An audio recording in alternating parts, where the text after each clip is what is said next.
In life science, we examine living things on many different levels. On the smallest level, everything is made of atoms. Atoms combine to form molecules, and those molecules are used to build cells. Similar cells form tissue layers inside of living things. Different tissue layers combine to form organs and organ systems, and finally, if you put all that together, you have an organism. We've already looked at life on a molecular level, we've explored the structures inside of cells, and now we'll zoom out a bit further and have a look at the different tissue types found in living things. Specifically, in this video, we'll have a look at the types of tissue found in plants. But first, what is tissue? Tissue refers to a group of cells that is similar in their structure and has a very specific function. So basically, groups of specialized cells. Before we jump in and have a look at the different kinds of plant tissue, I think it helps to sometimes zoom out a bit further and understand a bigger picture before you try and focus on the smaller details. So just for reference, let's briefly look at the organs that make up a plant. The plant organs are the leaves, the stem, and the roots. Fruits and flowers are also organs, but we'll skip them for today. Inside of these plant organs, you will see regions of different looking cells. These are the different tissue types. Note that these drawings are very simplified and brightly colored to make it easier to differentiate between the regions, but they don't actually look like this. We'll be referring back to these regions throughout the video, but for now, let's have a look at the different tissue types. Plant tissue can be broadly divided into two types, meristematic tissue and permanent tissue. These are also then further subdivided, so make sure you keep track. Meristematic tissue are undifferentiated cells that divide to make new cells. You might be wondering, what does undifferentiated mean? Well, cell differentiation is the process whereby cells become more specialized. So undifferentiated in this case basically means not specialized. Once a cell has specialized, they can't reverse this process, and also they can't divide to make new cells. So it is very important for plants to have undifferentiated cells to allow the plants to grow. Because the main purpose of meristematic tissue is growth through mitosis, these cells have dense cytoplasm and large nuclei, but very few organelles. Their structure is perfect for easy cell division through mitosis. There are two types of meristematic tissue, apical meristems and lateral meristems. Apical meristems are found in the tips of the roots and the stem, and are responsible for what is called primary growth, which means growing in length. Whereas lateral meristems are found primarily in the stem and are responsible for secondary growth, which means growing in width. An example of lateral meristems are the vascular cambium found in the stem, which divides to form rings in the tree. We'll learn more about this process in later topics. Permanent tissue, on the other hand, are, as the name suggests, made of cells that have differentiated and become specialized in their structure and function, meaning cells are permanent and cannot change into other tissue types, and usually cannot divide to make more cells. So permanent tissue are specialized cells with specific functions, but rely on meristematic tissue to make more new cells as the plants grow.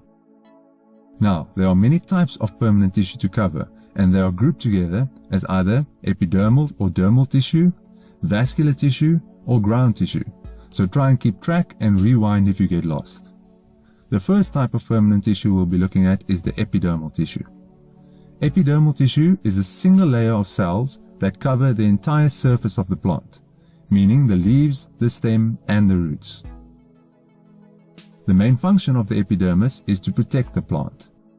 One of the protective measures the epidermis has is the formation of a waxy cuticle on the outside of the cells, which prevents excessive water loss. The cuticle is however mostly found on the upper surface of leaves and stems, but not the roots, as the roots have to absorb water from the ground, so a layer preventing water from entering the cells would be a problem. Now, apart from the normal epidermal tissue we find in plants, there are also two special kinds of epidermal cells, with very specific structures and functions. These are the stomata and the root hairs. Stomata are structures mostly found on the underside of leaves.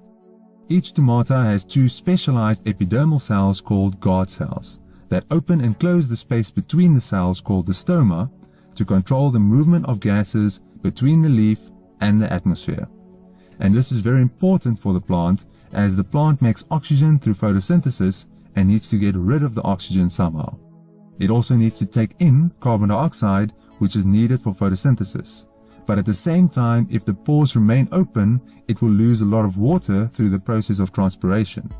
So in order to control all these gases entering and exiting the plant, collectively referred to as gaseous exchange, the stomata open and closes in response to certain conditions in the environment.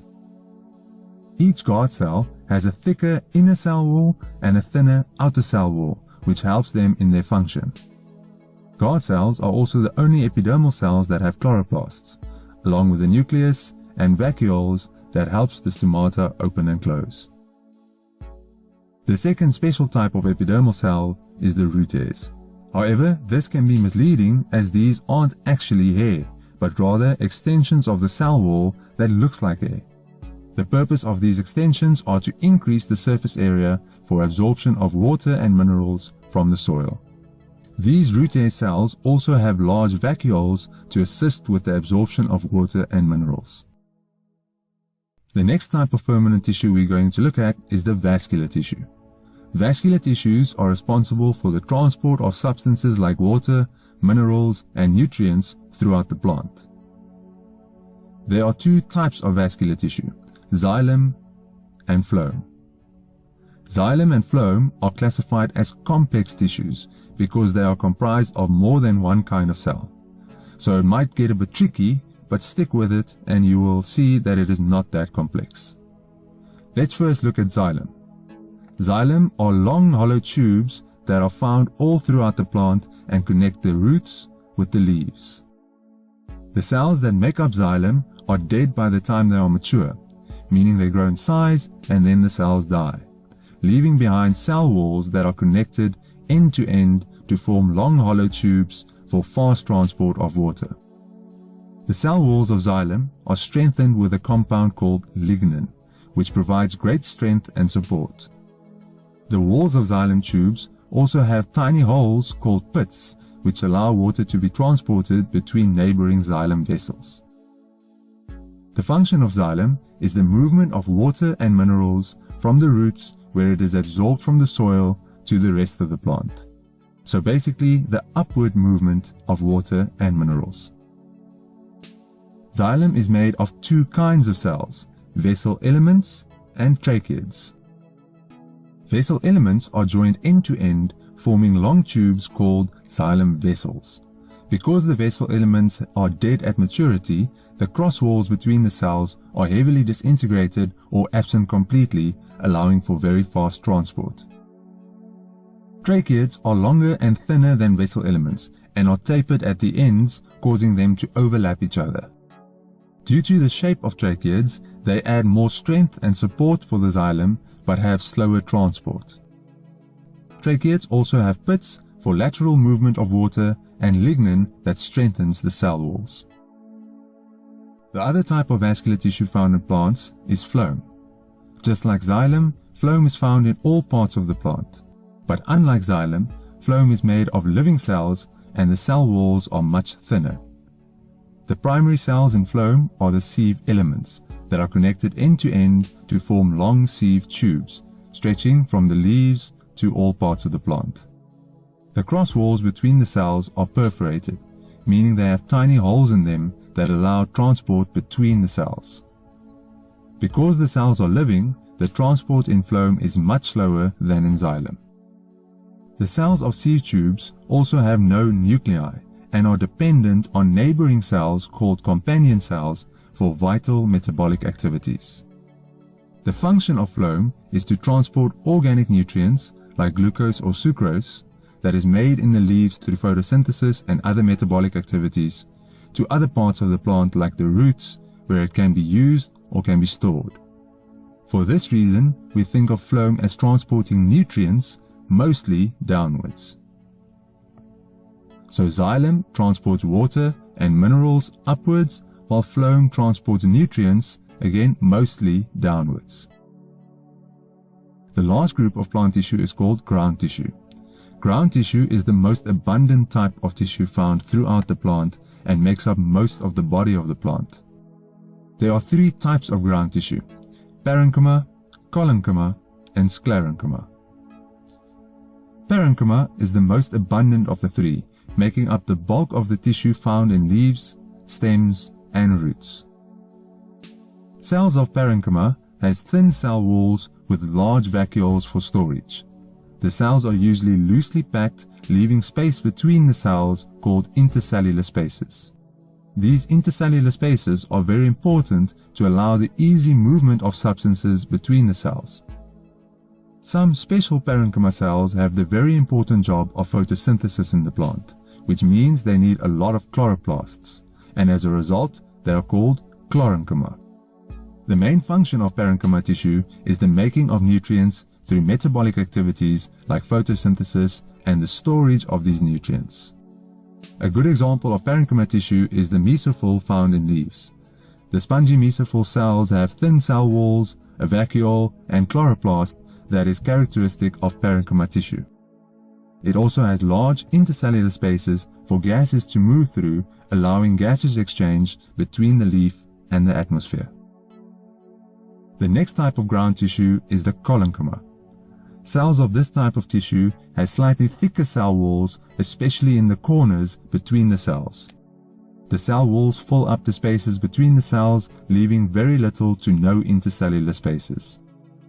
However, the cells are still living, and the cell walls contain cellulose like most other plant cells, but unlike sclerenchyma, which we will be looking at in a second. Collenchyma is mostly found in younger plants, especially in the stem as it grows, giving the young plants some much-needed strength and support, thanks to the slightly thicker cell walls and the lack of intercellular spaces. Finally, we get to the last type of ground tissue, and the last plant tissue we'll be looking at, sclerenchyma. Sclerenchyma tissue prominently feature in both the leaves and the stem, usually found close to the vascular tissue. Similar to xylem, cells of the sclerenchyma are dead once it reaches maturity, leaving behind thick cell walls strengthened with lignin. Due to this, the sclerenchyma tissue is very strong and helps to strengthen and support many structures in the plant. The cell walls of sclerenchyma are evenly thickened all around, and the dead cells leave behind a hollow space between the cell walls called the lumen. And that is it. I hope you at least remember some of what we covered, but if you're still lost, don't worry, I can assure you most people are. So take some time, rewind the video, and make a mind map for yourself to organize the different tissues in a way that helps you remember it. People often say life science is a language, and you can't expect to learn a new language in just 10 minutes. You have to practice it. So go over it as many times as you need, and good luck.